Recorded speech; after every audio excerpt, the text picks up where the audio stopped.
5분이 먼저 하시고, 그 후에 이제 형제님 5분이 하시고, 그 후에 이제 또 남은 분들이 이렇게 간증을 할 것입니다. 그리고 개인 간증을 자주 할 수 있게 되기를 바랍니다.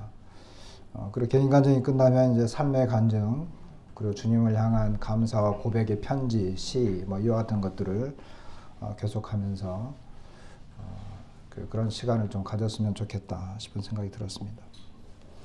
오늘 하나님 말씀은 마태복음 8장입니다.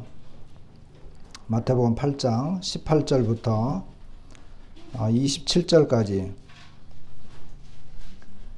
마태복음 8장 18절부터 27절까지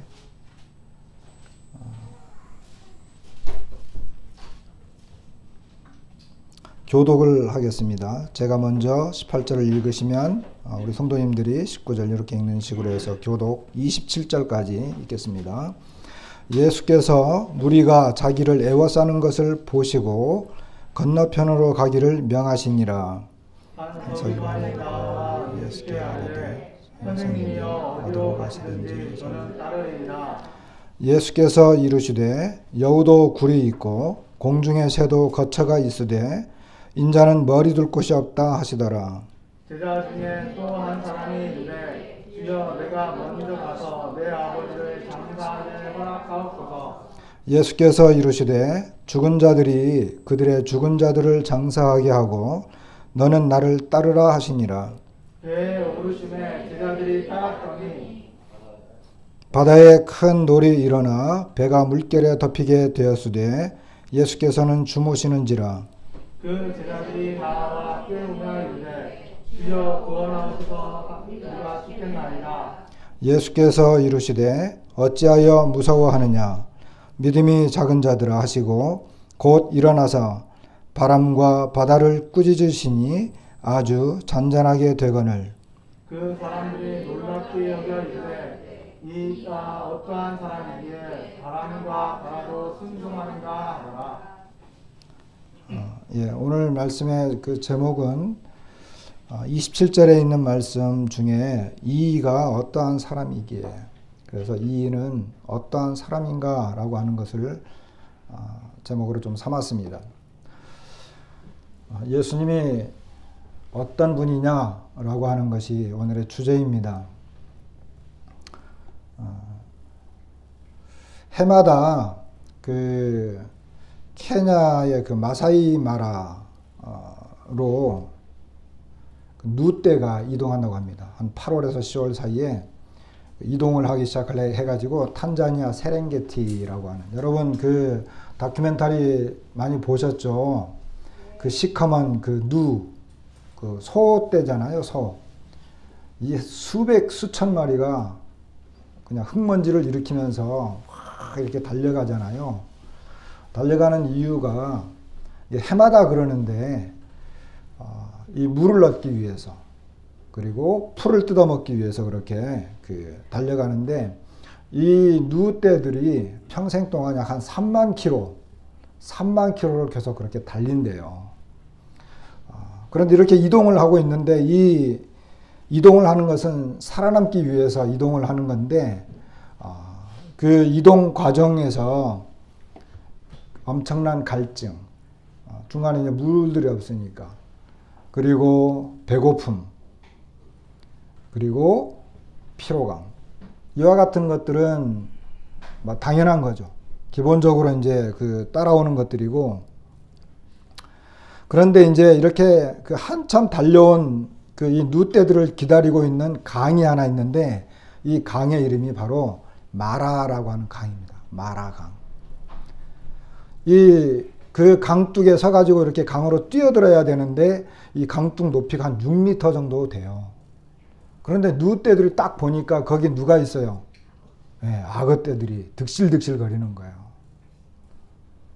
그런데도 누떼들이 그 6m 정도 되는 그 강둑을 뛰어서 악어들이 득실거리는 그 강으로 뛰어듭니다. 그리고 물살을 헤치면서 죽기 아니면 살기로 필사적으로 그렇게 헤엄쳐가지고 그 건너편으로 이렇게 건너가는 것을 보게 됩니다.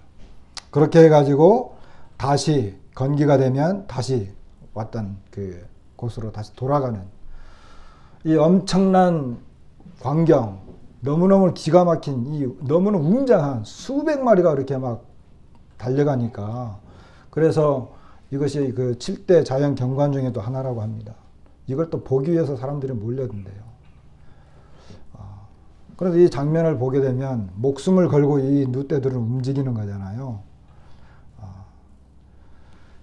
오늘 이 본문에 있는 말씀을 이렇게 쭉 생각을 하면서 우리는 후반부에 예수님께서 어떠하신 분이신가라고 하는 것을 살펴봤어요. 그런데 그 초반에 보면 예수님을 따르고자 했던 이런 사람들이 나타나는 걸 보게 됩니다. 여러분,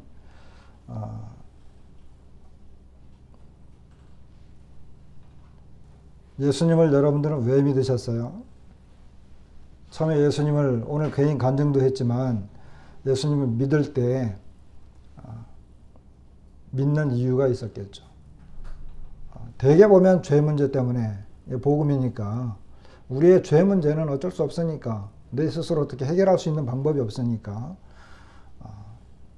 그러나 이제 그선 죄 사함을 주시는 예수님을 우리가 믿긴 했지만, 그러나 그 예수님을 믿고 난 다음에 그 예수님을 따라가야 되는데, 여러분 예수님을 따라간다라고 하는 것이 어떤 거라고 생각하십니까? 18절에 보니까 예수님께서 무리가 자기를 에워싸는 것을 보셨다 이렇게 이야기했어요. 8장 1절에도 보면 수많은 무리가 예수님을 따랐습니다. 예수님은 산상수훈을 통해서 이제껏 사람들이 겪어보지 못했던, 그리고 사람들이 들어보지 못했던 이와 같은 정말 놀라운 가르침을 가르쳤습니다. 게다가 예수님께서는 자기에게로 오는 병자들, 그리고 문둥병자, 나병 환자죠. 그리고 귀신 들린 자, 이런 사람들을 예수님은 단번에 고쳐주셨고 쫓아내셨습니다. 예수님께서 가르치는 이 가르침은 그때까지 사람들이 들어보지 못했고, 그리고 예수님께서 행했던 이와 같은 그 기적들은 그때까지 사람들이 겪어보지 못했던 경험들이었습니다.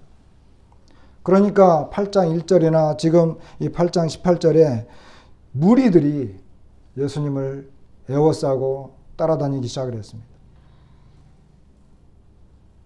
어쩌면 당연한 거죠. 예수님의 인기는 높아져 갔고, 그리고 예수님의 말씀을 한마디라도 더 들으려고, 그리고 예수님이 행하시는 이런 기적, 그리고 병이 있는 사람들은 병 고침을 얻기 위해서 몰려들었기 때문에 수많은 무리들이 예수님 주변으로 몰려들었는데 예수님께서 그것을 보셨습니다. 예수님의 유명세가 날이 가면 갈수록 커져갔습니다. 그때 예수님께서 말씀하십니다. 건너편으로 가자. 건너가자. 이렇게 말씀하세요. 우리는 보통 수많은 무리가 따르고, 그리고 자기를 에워싸서 그 말씀을 듣거나 기적을 요구할 때 우리는 그와 같은 것을 하려고 하지, 거기를 그 무리들을 남겨놓고 떠나가려고 하지 않는데 예수님은 야, 우리가 건너가자. 이렇게 특별히 마태는 명령하셨다 이렇게 말씀하고 있는 것을 보게 됩니다. 이때 한 서기관이 나타나 가지고 예수님에게 이야기합니다. 선생님, 어디로 가시든지 저는 따르겠습니다. 이렇게 이야기합니다. 이 사람은 서기관이었습니다.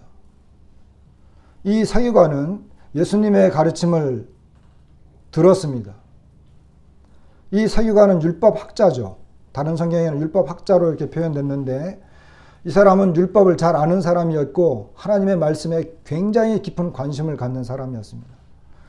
예수님이 가르치시는 이와 같은 가르침에 굉장한 호기심을 가졌습니다. 그리고 예수님의 가르침이 남다른 가르침이었다라고 하는 것을 그는 알았습니다. 그리고 예수님은 가르침만 잘한 것이 아니라 실제로 능력이 많으신 분이었습니다. 귀신을 제어했어요. 나병 환자를 직접 고쳐줬어요. 안식일을 새로운 가르침으로 예수님께서 말씀하셨어요. 이와 같은 것을 볼 때 이 서기관은 이분을 따르는 것은, 그리고 서기관뿐만 아니라 다른 사람들도 그랬을 거예요. 이분을 따라다니는 것에 대한 굉장한 호기심과 예수님을 따라가는 것은 흥미로운 일이었습니다. 그렇잖아요.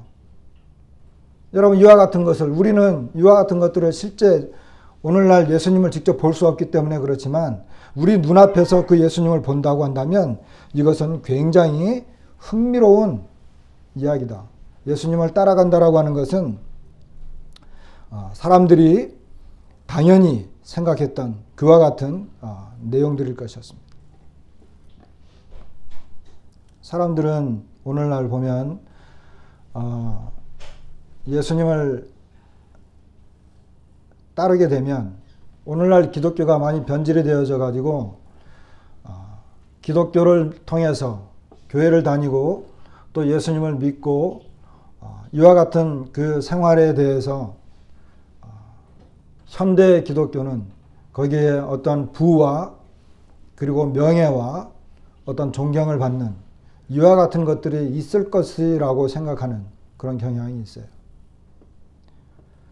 그런데 예수님께서는 이 무리들이 따라오고 그런 것을 볼 때 예수님께서는 떠나고 이 다른 곳으로 건너편으로 건너가자 이렇게 말씀하셨고, 이 서기관이 선생님이 어디를 가든지 저는 따라가겠습니다. 이렇게 이야기했어요. 거기에 대해서 예수님께서 뭐라고 말씀하셨습니까? 예수님께서 여우도 굴이 있고 공중의 새도 거처가 있지만 나는 머리 둘 곳이 없다. 이렇게 이야기했습니다. 여기 특별히 예수님은 인자는 이 표현을 썼어요. 인자는 머리 둘 곳이 없다. 이런 말씀을 하신 것을 보게 됩니다. 아까 말씀드린 것처럼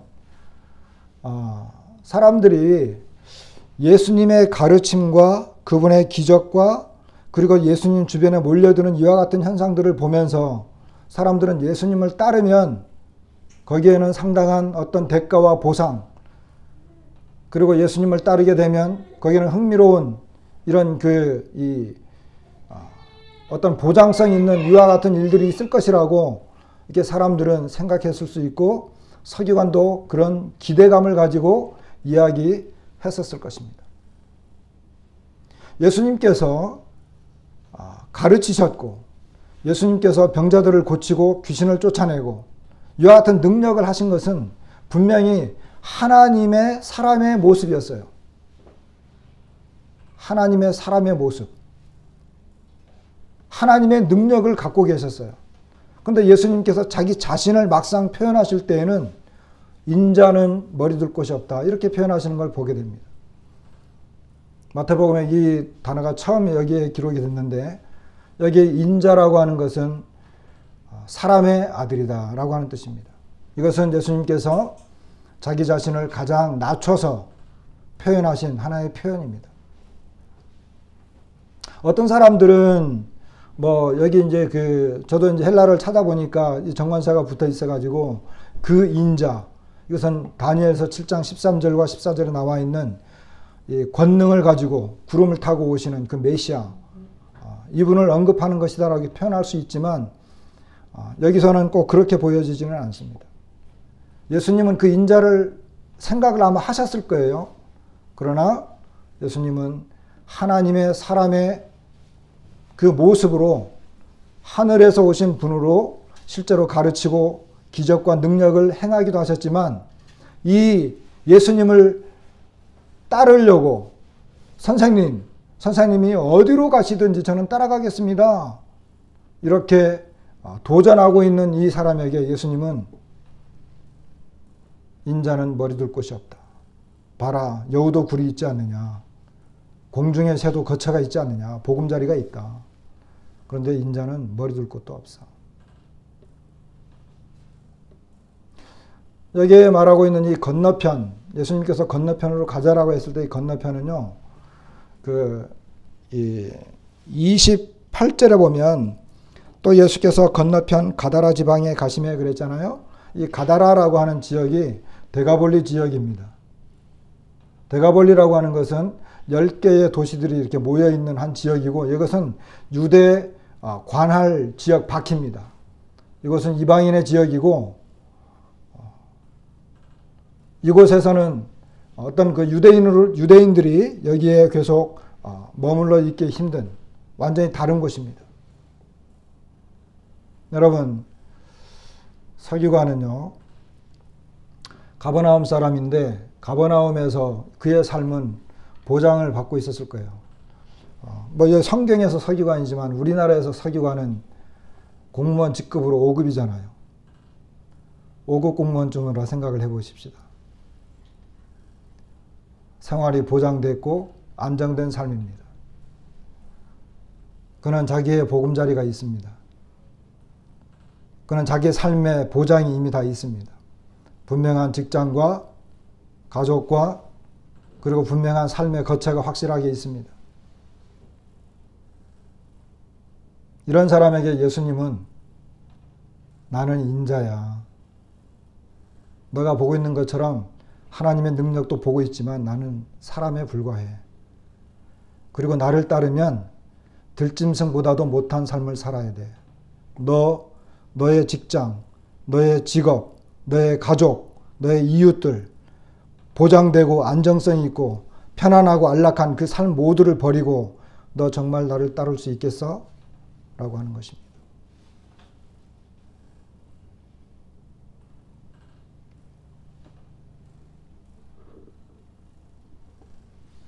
저 같은 경우는 저는 가진 게 없었어요. 직장도 뚜렷하지 않고, 제가 원래 그 전공을 버렸기 때문에 직장도 뚜렷하지 않고, 뭐 게다가 누가 뭐 저보고 공무원 시험이라도 준비해라 이런 이야기도 권하는 시절도 아니었어요. 그래서 먹고 살기 위해서 그냥 되어지는 대로 살았어요. 그러니까 제가 갖고 있는 것을 버리고 주님을 따르는 것은 쉬웠어요.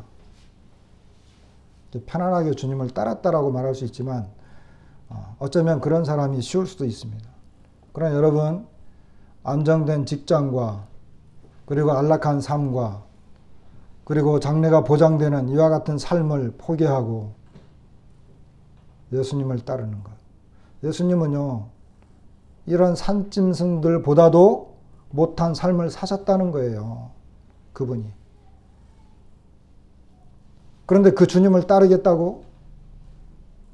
예수님을 따르는 것은 정말 예수님을 따르고자 한다면 그와 같은 것을 각오해야 된다라고 하는 것입니다. 함부로 말하지 말라라고 하는 거예요. 이 서기관은요, 제가 볼 때 뭐 정확하게 나와 있지는 않지만 이 문맥을 볼 때 이 서기관은 예수님이 건너편으로 가자 그럴 때 따라가지 않았을 거예요. 여러분, 건너편조차도 따라가지 못하는 사람입니다. 그 강 건너편조차도 예수님과 함께 따라가지 못하는 삶입니다. 왜? 예수님을 따르는 것은 짐승처럼 살겠습니다. 저도 주님을 따라가겠습니다. 주님처럼 살기를 원합니다. 라고 했을 때 정말 주님을 따라갈 수 있는 것이기 때문에 그렇습니다.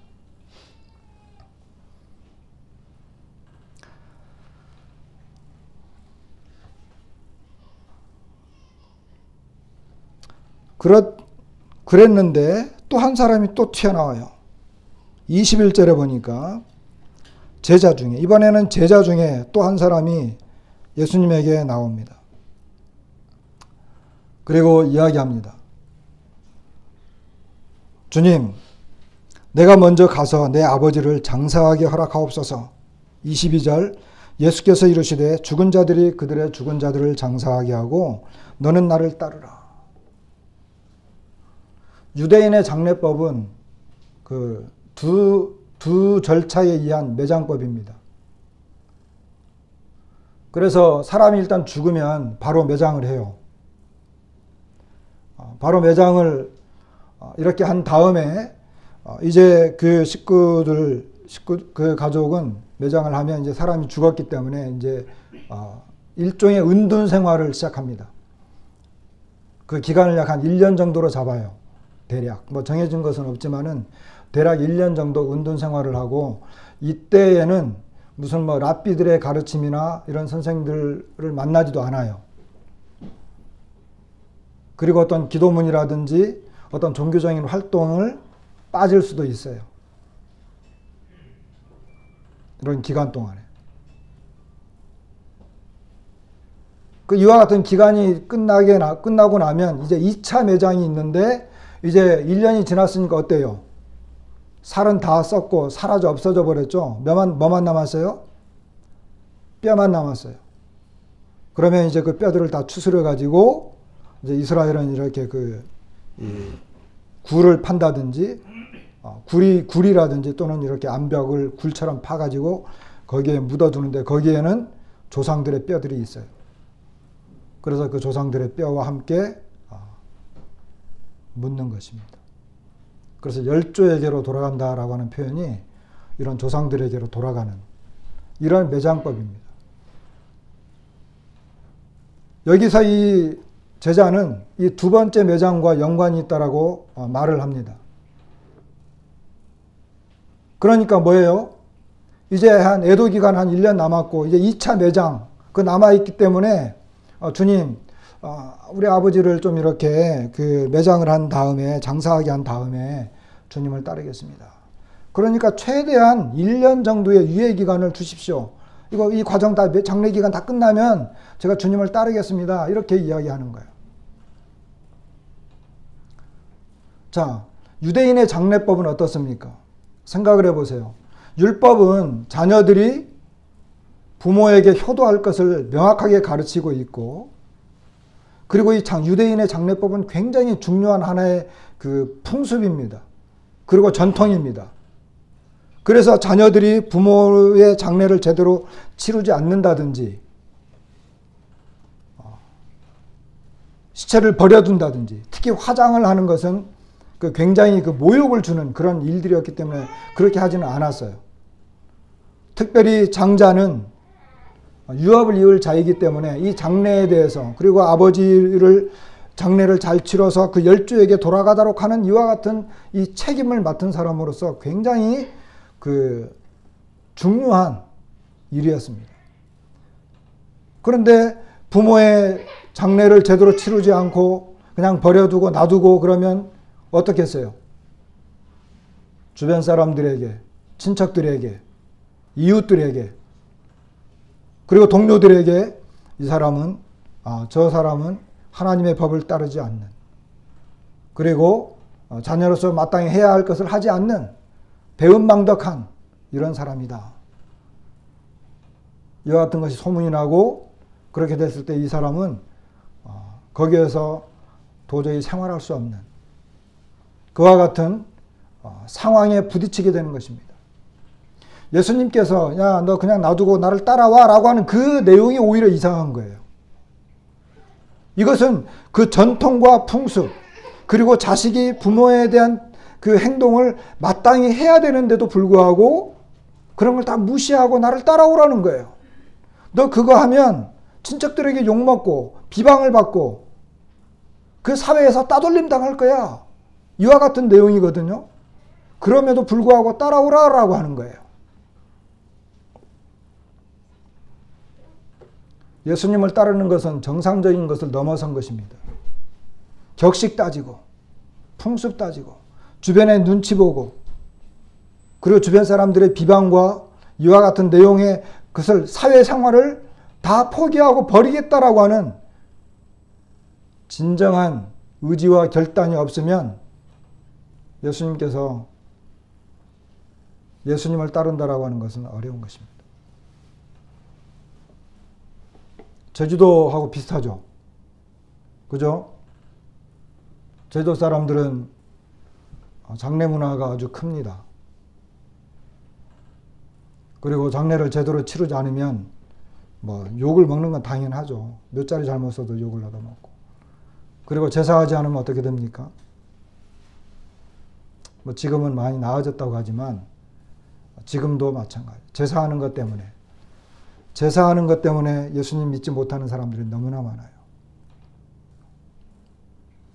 벌초도 있고, 이와 같은 것을 제대로 하지 않으면 주변에게서 따돌림 당하고 오히려 호로자식이라 그러고 조상도 못 알아보는 놈이라 그러고 이와 같은 이 욕을 먹을 것을 생각을 해야 되는 것입니다. 그래서 예수님을 따르려면 욕 먹을 거 각오해야 된다는 거예요. 예수님을 따르게 되면 사회로부터 따돌림 당할 거 생각해야 된다는 거예요.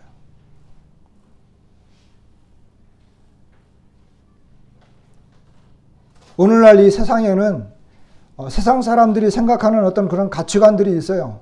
세상 사람들은 어떤 모임이 있어야 되고 어떤 친목이 있어야 되고 그리고 친척들을 돌봐야 되고 이런 모든 것들을 해야 되는데 그와 같은 것들로부터 벗어나지 않는 이상 예수님을 따를 수 없다는 것입니다.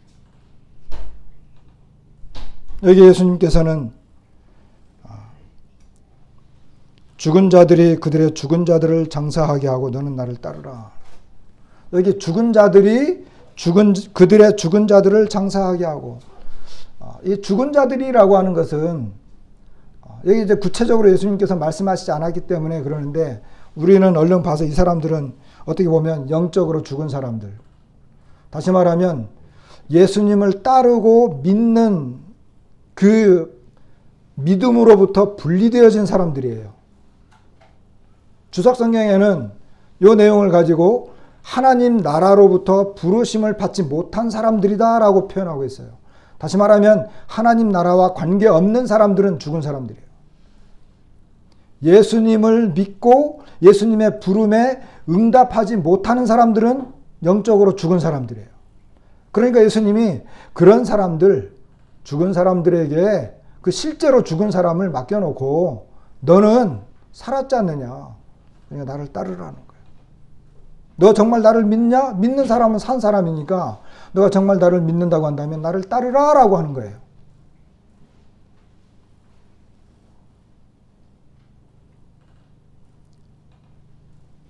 결국 앞의 내용과 이 서기관과 이 제자는 굉장히 현실적인 거예요. 여러분, 예수님을 따르는 것은 어떤 고고한 지식적이고 학문적인 것을 요구하는 게 아니라 실제적인 것입니다. 안락하고 편안하고 보장된 장래가 있는 미래가 정해진 또는 주변 사람들로부터 인정받고 보호받고 주변 사람들로부터 그 인정을 받는 이와 같은 것들을 포기해야만 예수님을 따를 수 있다라고 하는 것입니다.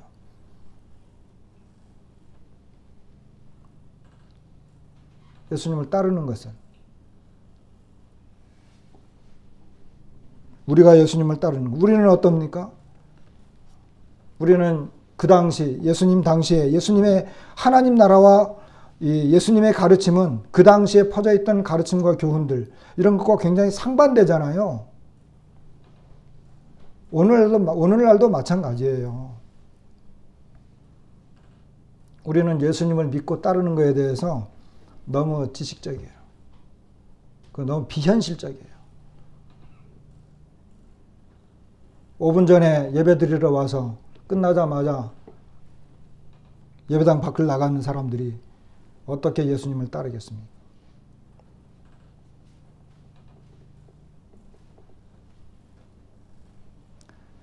예수님께서 이제 23절에 보니까 배에 오르십니다. 건너편으로 가자 그랬으니까 가야죠.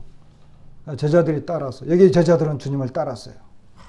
이 사람들은 참 대단한 사람들이죠.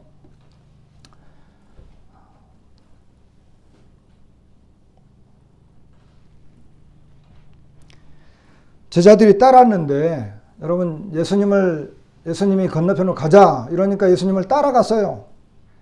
배에 딱 오르니까 배에 발을 예수님이 딱 올리는 순간 제자들도 함께 발을 얹고 따라갔습니다. 다른 성경에는 다른 배들도 함께 갔다 그랬어요. 어쨌든 예수님이 배에 오르실 때 제자들도 따라갔어요. 이런 것은 굉장히 중요합니다.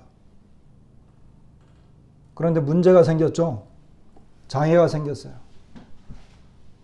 그죠? 예수님과 함께 배에 올라탔는데 조금 가자마자 뭐가 나타났어요. 여기 있는 것처럼 바다에 큰 돌이 일어나서 배가 물결에 덮이게 됐다는 거예요. 예수님을 따라갔는데 예수님이 가자 그러니까 따라갔는데 그냥 바람이 그냥 몰아치더니 여러분 저는 이거를 보면 이해를 해요. 아마 여기에서 제가 가장 실감나는 사람일 거예요. 여러분요, 바다 한가운데 저는 인도양 이쪽을 이렇게 왔다 갔다 하면서 정말 이 폭풍이 무서운 것을 경험했어요. 그리고 군대 해군 나왔기 때문에 해군 태풍이 오니까 요트 경기하고 있는데 부산 앞바다에서 요트 경기를 하고 있는데 태풍이 오니까 요트들을 다 철수시켜라. 그리고 너희들은 임무를 완성하면 그때 명령을 받고 이제 철수해라. 근데 요트들은 다 돌아갔는데 왜 복귀하라는 명령이 안 오냐고요. 특히 부산 앞바다는요, 이 노리라고 있어요. 너울이 커요. 특별히 부산 앞바다는. 이런 잔잔한 파도가 아니고 너울이 커요. 근데 제가 타고 있는 배는 조만한 이 나무배였거든요. 그러니까 배 이제 선장이 야, 이리 오른쪽으로 가 그러면 오른쪽으로 막 키를 돌리잖아요. 근데 배는 왼쪽으로 가고 있어. 왜? 이 물결 때문에, 바람 때문에. 문제는 앞에서도 배가 온다는 거예요. 오른쪽으로 가야 이 배를 피할 수 있는데 오른쪽으로 돌려도 배가 오른쪽으로 안 가고 일로 막 가는 거예요. 그러고 놀이 쳐가지고 파도가 치니까 배가 금방 넘어갈 것 같아요. 여러분 그때는요 심장이 쫀득쫀득해요. 겪어보세요.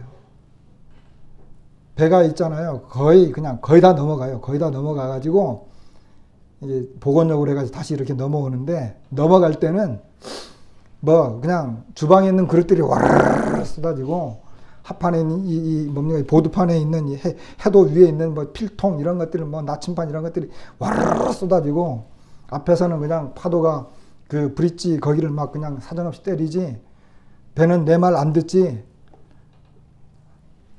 이렇게 죽는구나 라고 생각을 해요. 똑같은 현상이 벌어졌어요.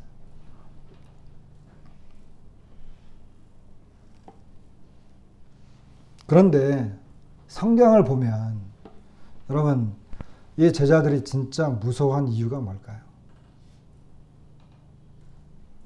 이 제자들이 진짜 무서워한 이유. 네? 주님이 주무셔가지고. 참 주님은 어떻게 그런 상황에서 주무실 수 있는지. 제자들이 정말 무서워한 이유가 뭘까요? 오늘 제목에 있었던 것처럼 이 제자들은요, 자기들과 함께 배에 타신 그분이 누구인지를 몰랐어요. 그분이 누구인지를 몰랐다. 이분이 누구예요? 여러분, 이분이 누구예요? 하나님. 너무 막연해. 이분이 누구예요?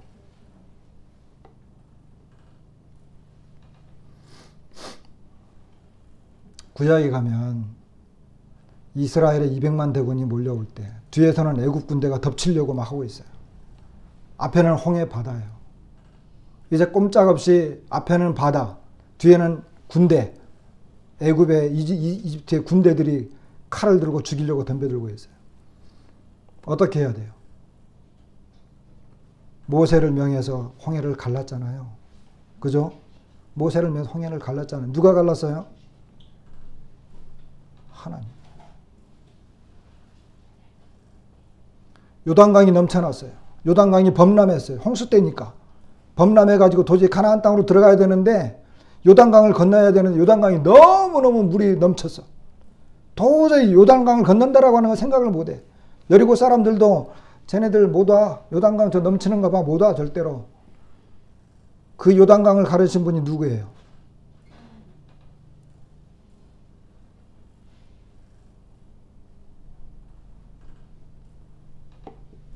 하나님이시죠.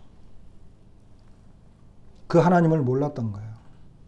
구약의 홍해를 가르친 분, 요단강을 가르친 분. 신약에 와서 그 하나님이 지금 신약에 나타나신 거예요. 근데 그분을 모르는 거예요. 그것이 진짜 두려움이에요. 외형상의 두려움 물론 있죠. 외형상의 두려움, 그 나타나는 두려움, 현상의 두려움. 바람이 치고 막 그냥 물결이 덮이니까 아무리 능숙한 뱃사람들이라도 두려움이 있죠. 그러나 진정한 두려움은 왜 예수님은 주무셔야 돼요? 예수님은 하나님을 아시거든요. 예수님은 자기가 누군지를 알았어요. 그러니까 진정한 두려움은, 이 두려움이 생길 수밖에 없었던 것은 그들이 주님이 누군지를 몰랐다는 거예요. 우리의 믿음은 너무나 피상적일 수 있어요. 우리는 그냥 성경을 보면서 뭐 그냥 당연하게 생각하죠. 뭐 당연하게 이렇게 그냥 생각하는데, 지금 여기 내용들은요, 이런 피상적인 부분들이 아니에요. 제자들이 따르는 문제, 현실적인 문제였어요. 그리고 바다를 건너가는 이 상황 실제였어요. 예수님께서 바람과 바다를 향해서 어떻게 했어요? 꾸짖었어요. 아니, 바람과 바다를 향해서 꾸짖었다라고 하는 것은 어떤 표현이에요? 바람과 바다가 무슨 인격체인가요? 왜 그들을 꾸짖어요?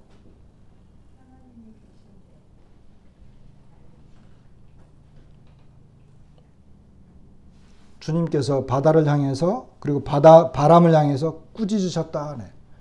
이 말은 경고한 거죠. 경고한 거예요. 책망했다는 거죠. 바람과 마치 이제 인격체를 대하듯이 그렇게 하셨다는 거예요. 여기 나와 있지 않지만 누가복음에서 예수님께서는 이제 시몬의 집에 갔더니 장모가 아팠죠. 그죠? 그 열병을 향해서 예수님께서 열병을 꾸짖었다 이렇게 말씀하고 계세요. 그리고 예수님께서는 귀신들이 막 예수님을 알아보니까 그 뒤에 부분에 보면 귀신들을 향해서 꾸짖으셨다 이렇게 이야기해요. 이 말은 뭘까요? 다시 말하면 바람과 바다는, 예수님이 꾸짖으실 때 바람과 바다는 예수님을 알아봤다는 거예요. 얼마나 놀라워요. 이 질병들도 예수님을 알아봤다는 거예요. 귀신들도 예수님을 알아봤다는 거예요. 그 예수님은 모든 것의 창조자이실 뿐만 아니라 그분은 주권자예요. 정말 주제의 하나님이에요. 아니 어떻게 바람과 바다를 꾸짖을 수 있냐고요. 사람에게만, 너 왜 그렇게 해? 사람에게 말하듯이. 바람과 바다가 귀가 있나요? 하나님께서 이 세상을 만들 때 말씀으로 창조하셨죠. 말씀으로 창조했기 때문에 이 바람과 바다는 창조자의 음성을 들었던 거예요. 믿음이 없는 우리들은 듣지 못하지만.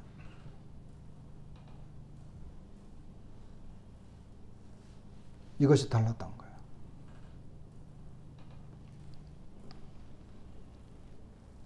그러니까 아주 잔잔해졌다. 매우 잔잔해졌다. 이렇게 이야기하는 걸 보게 됩니다.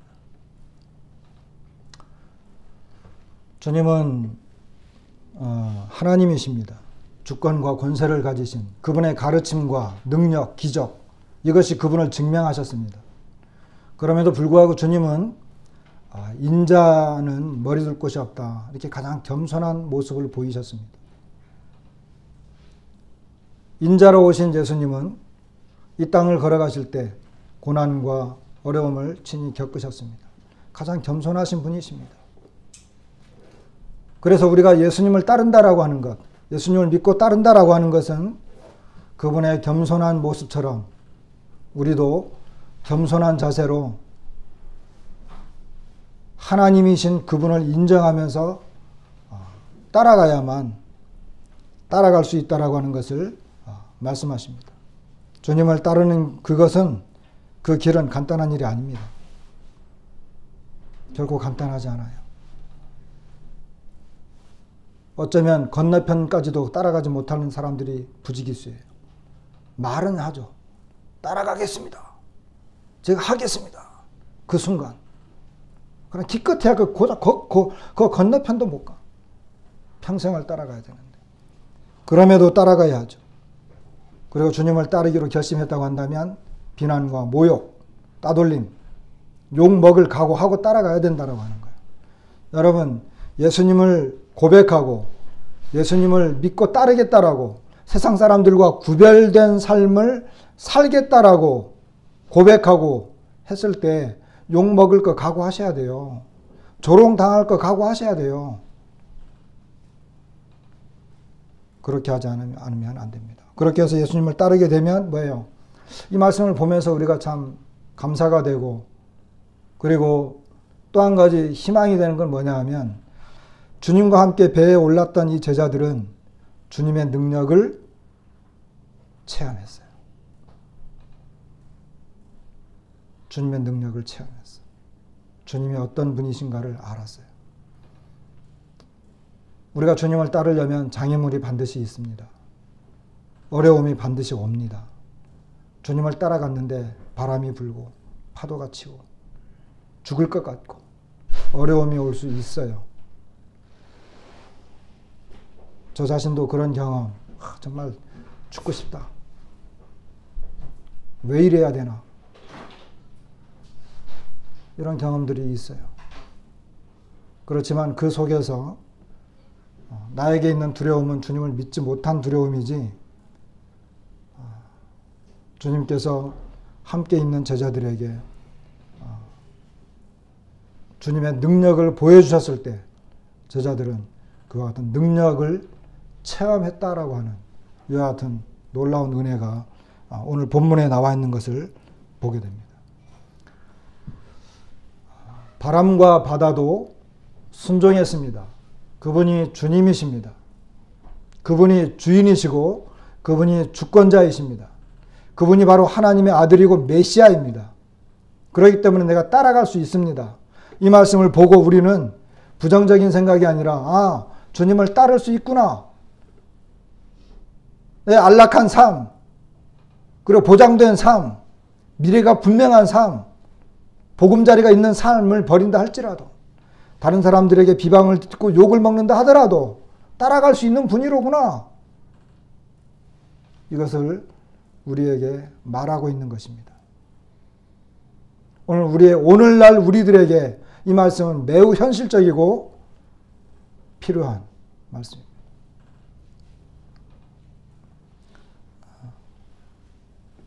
그래서 목적지까지 보세요. 장애물이 있어도 건너편으로 가자 그러니까 어땠어요? 건너편으로 갔어요. 가는 거예요. 왜? 주님이 가자 그랬고 주님이 함께 하셨기 때문에 가는 거예요. 도착하는 거예요. 그래서 주님을 따른 사람들에게는 주님을 체험하는 이런 놀라운 그 경험이 축복으로 주어지는 것을 오늘 말씀을 통해서 또 보게 됩니다. 가령골교회 형제 자매님들, 저를 포함해서 이런 정말 놀라운 체험을 겪고 주님을 따르는 그 길을 포기하지 않게 되기를 바랍니다. 말씀을 마치겠습니다.